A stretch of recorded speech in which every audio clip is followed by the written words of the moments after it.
I don't think that a lot of you guys know that my husband used to be a pro-am surfer and skater. So I decided I wanted to attempt to build my husband a backyard skate park. I have never built anything to this caliber before, so this could turn out really well or it could turn out horrible. There are so many things to put together. At least they sent me blueprints on how to put everything together. Let's try this out. These are our blueprints.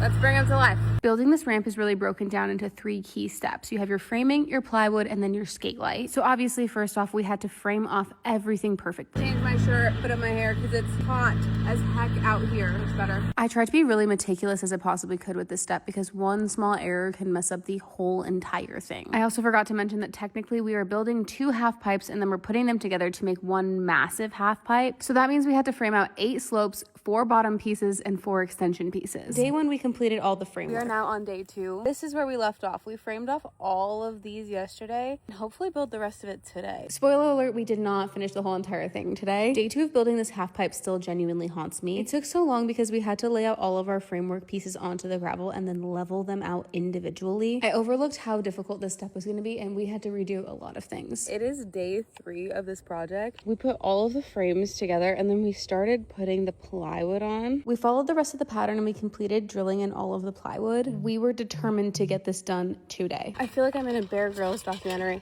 but this is one of the most intense things I've ever done. Once all the plywood was laid down, we were in the home stretch and we started laying down all the skate light. I am so incredibly curious as to how many screws we put in during this entire process. But let me tell you, I grossly underestimated how difficult this was going to be. And this is what we finished before the sun started setting. It is currently Friday night and it's supposed to rain on Sunday. So we are staying out here finishing this entire thing so he can have one day of skating before it rains. 53 degrees, but I refuse to stop working, so hand warmers and puffer jacket. It was at this step in the directions where it said some pieces are going to be too long and some pieces are going to be too short maybe. And I was so nervous because we had to custom cut some pieces, but they ended up all fitting. We did a test to make sure that there were no bumps and then we screwed everything in. And then I called my husband out for him to test skate it because we finally built this half pipe. I am so excited to be done and he is so excited to be skating it. But I'm so thankful that we built this ourselves because it taught me how to do a bunch of things that I didn't know how to do before. But this is my finished backyard skate park for my husband. I love watching him skate and the smile on his face. And I think I'm going to build a picnic table next to it now so I can sit and watch him skate.